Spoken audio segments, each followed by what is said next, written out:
This episode is brought to you by Indie Film Hustle TV, the world's first streaming service dedicated to filmmakers, screenwriters, and content creators. Learn more at indiefilmhustle.tv. How did Menace II Society even come about?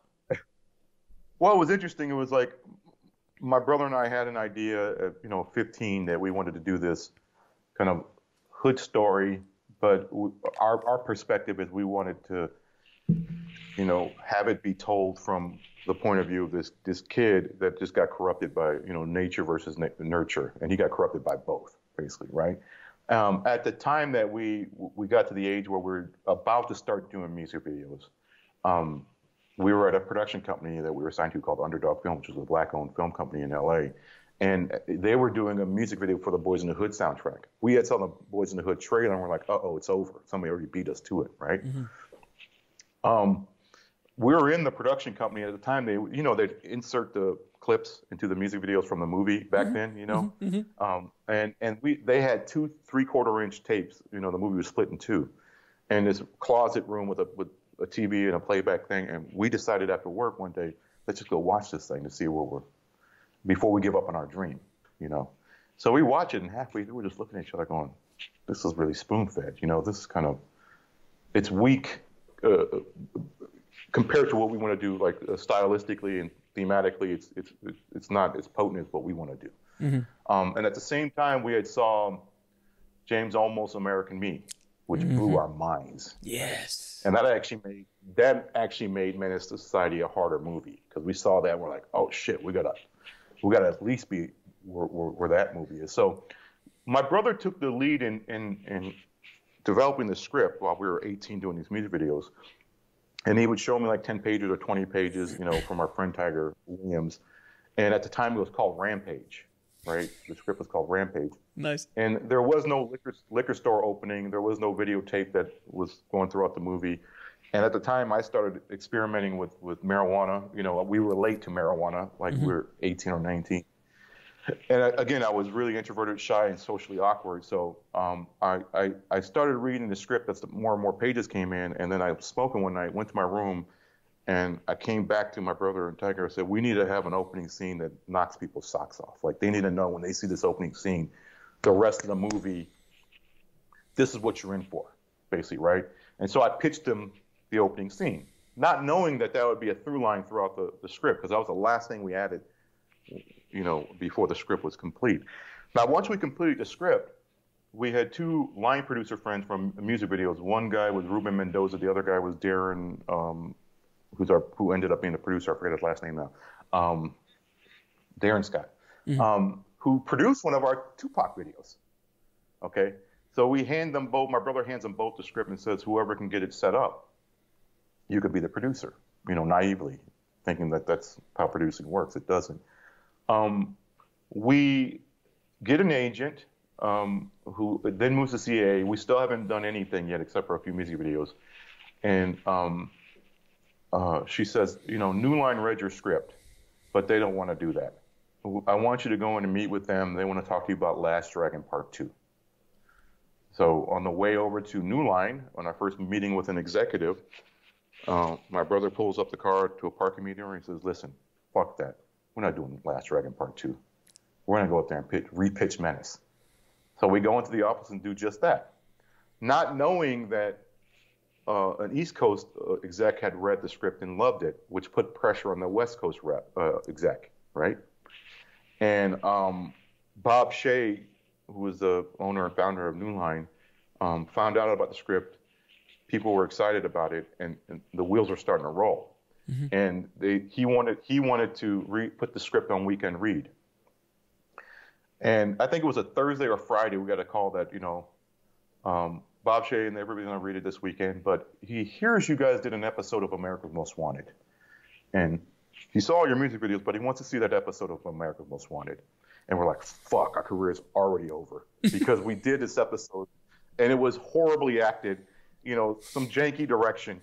And it was something that me and my friends, we would all just clown, and we'd say lines from it. Like, we spooked it. It was so bad, right? Right. We would just clown it daily. And we buried it deep inside our, conscious, ugh, whatever. now Bob Shea wants to see this. Like, we're at the kind of apex of us maybe making it in this business. I'm like, it's over. Mm-hmm.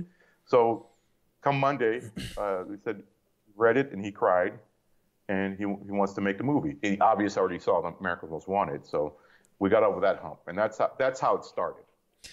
That's awesome. And then I know from my research, I found out that you guys were going to have Tupac in it at one point, right? And then it kind of he was actually cast in it. And then it kind of fell apart. Yeah, he was disruptive in casting. No, excuse me, rehearsal.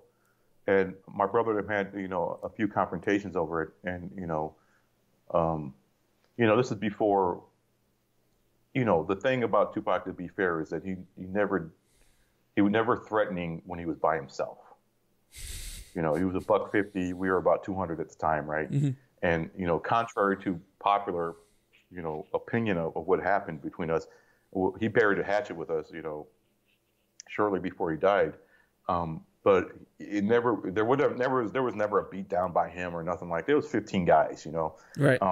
But my brother was ballsy with him. My brother stood up to him, and at a certain point when he confronted him, he said, it looks like you want to knuckle up. And my brother always gets this smile on his face when he knows something's about to go down. And my brother has also confronted each and every one of our bullies in childhood at one point or another. He just stands up to him. So let's go, right? So he saw some bullying going down, and he just like, oh, you're trying to knuckle up. And my brother stood up. And Tupac's like, nah, call my manager.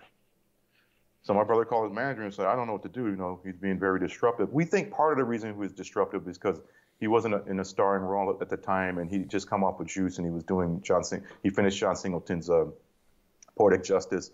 And he just wasn't happy with the role that he accepted that he was supposed to do, which was the Muslim role, which was a very small role, mm-hmm. right? Bob Shea and New Line had told us that, we need platinum rappers in the movie. Tupac wasn't necessarily a platinum rapper at the time, but we had Too Short and other people in the movie.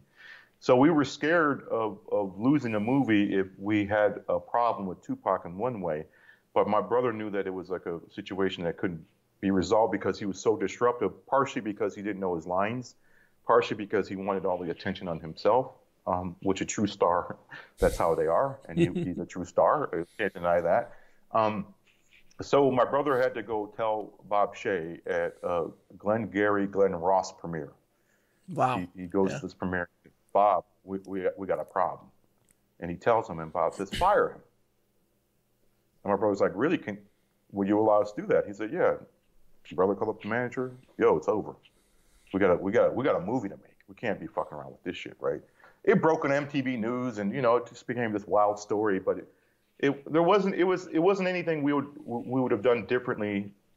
The way my brother handled it, because again, he was more the producer social type back mm-hmm. then. Mm-hmm. He couldn't have handled it better. The way Tupac responded to it was not a good thing. And we, to this day, if we make a project and we see something disruptive, it's one thing I always tell young filmmakers, like, don't let the cancer grow. Whether mm-hmm. it's a crew member, whether it's a cast member, amen. Whether it's you, if you let that cancer grow, it will fester and it will permeate everything. Yeah, it will infect everything. Kill it in the crib. No, without question. And it could be something as simple as a first AD, a camera op, and all the way to the lower. I've even had sound guys who just had such a bad attitude. I've had that. I've had operators. When I was younger, I didn't know how to deal with it. Like me and my brother both. He was more vocal, but we would both bury it and basically let it fester. And then it would explode in a different way that's not healthy, Right. And as I older, you learn how to be a leader of 150 people, If you're paying attention, you learn how to be better at that, right? And what I've learned is, like, you got a ball, grow a pair of balls or fallopian tubes, whichever, and go corner that person. Just go, yo, what's up? Because if you fuck around, you're gone. Yeah. And then the person, if they're real dicks, they're going to keep acting up. And then you got to make an example out of them. I had a first AD, man. Day one, he was older than me, obviously a frustrated director, started giving me crap. And I was paying him. I was my production company was doing the TV show. And I'm like, after day one, I'm like, dude, I'll do this without you. Like I can run my own set. I don't need you. And after that, well, you were talking about something too. The age thing is something we ran into a lot. Oh, I'm sure. Yeah, of course, because you were like, especially back then. Like nowadays, it's even a little bit more accepted because now everyone, like, you know, if you're 20 something, you could be directing Black Panther, you know, or something like that. Where back in the 90s, that old school mentality, man, it was if you had a 45-year-old or 50-year-old and had 22, and I'm working for a 21-year-old director. Oh man. Oh yeah. I mean, we there would be several occasions when we walk on the set and the grips would go, "Here, kid, put that sandbag over there," not knowing we were the director, right? And then at lunch, they were like, "We're so sorry we said that." We're like, "Man, whatever. We look like young punks, you know." I mean, even on that movie, there were actors talking shit to us in our first movie, like, "This movie ain't shit. It ain't gonna be shit. You guys aren't shit." Like, we're like, "Fuck. This is rough. I just want to tell stories." Yeah, it's like, this is rough, but the one thing we had was each other. Yeah, man, that must be awesome. If it was just one of us and you're getting picked at like that, and you don't have a partner to say, you know, compare notes, it would have been rough, you know. And my brother was a really great fullback, you know, for me, you know, because I was quite sensitive and, you know, inward and all that other stuff, you know, and it took me a while to grow into expressing myself and learning how to lead a crew and doing the right thing, you know. And, you know, we also don't like screamers and yellers and tension, you know. Yeah. We just don't deal with that, you know. You know, we've had our little outbursts every once in a while, but we're usually going against other dickheads, you know. Like if there's a dickhead, we can pull our dickhead card out too, you know. And we also learned about ego in this business too, which is, you know, you hear stories about like directors having an ego or an actor having an ego, and then you may meet that person that the story's out about, and you're like, oh, this person's actually a cool motherfucker, right? He's not the traditional horror story that you've heard about. And then we realize that that person probably used their ego to suppress another ego. So the horror story about them was about suppressing another ego that was out of control, right? Which you have to do sometimes. Like, and I think that's the only time it's healthy to, in a collaborative sense, use your ego. Is you know, mine only comes out when I feel like somebody's acting out and their talent level is not at the same level as their ego. You know, the scales of talent justice is way off balance. And I'm like, well, this motherfucker right here needs to get verbally smacked, you know. And then my ego comes out. It's like, why are you wasting my time, you know? And that's a healthy way to use it, you know. I don't know. They're just all these little tricks you learn, you know, with people and groups and, you know, group think too. It's like, you know, a production is like an organism, and it thinks in this one way, right? And it doesn't matter if you're Tom Cruise or Tom Hanks. If they hate you, they hate you. Oh yeah. And they're not going to bend over backwards for you and go an extra hour for you. If they as a group think don't like you, you're done. Yeah, just ask George Lucas on the original Star Wars. Like they're like, nope, it's tea time. I don't care about your damn big gorilla thing over there. And they always, the American filmmakers are always quick to talk shit about the British. Yeah, those are some of the hardest motherfuckers on the planet. You give them their tea time. The one thing they don't do, those Brits, is they don't come to you pushing scripts on you and shit like that. They're like, where you want the camera, gov? You know. And they're specialists at their job, and they take pride in, you know, the grip is going to be a grip, the operator is going to be an operator, right? They don't have delusions of ambitions beyond, you know, they're professionals. Oh, so in other words, so you mean to tell me that occasionally the grip will bust out a script and go, hey, Albert, listen, man, I know I'm here just gripping, but I got this. Oh, you know, the American ones, of course. It's like that great movie Living in Oblivion, where the DP is always walking around with a script in his back pocket trying to cast the star of this little independent film. I mean, the difference between an American actor and a British actor too is an American actor will come up to you and say, you know, it might be a bit player. He might just go, or she may go, you know, I'm standing here on the street corner and I'm looking at that window over there. I think you should get a shot of the window, and then turn around and get a close up on me, and I'm sitting there, all right, and just walk away, right? A British actor would never do that. Interesting. They know their lane, you know. It's one thing to be collaborative and like, you know, my character I think needs this, or you know, whatever, right? You're telling me which way to put my camera? Yeah, we got a problem. And trust me, I know that. But isn't it funny that everything we're just talking about, this is not a chapter in film school. Like, this is not something that's talked about ever, about the politics. There should be a course called The Politics of the Set. Oh, yeah.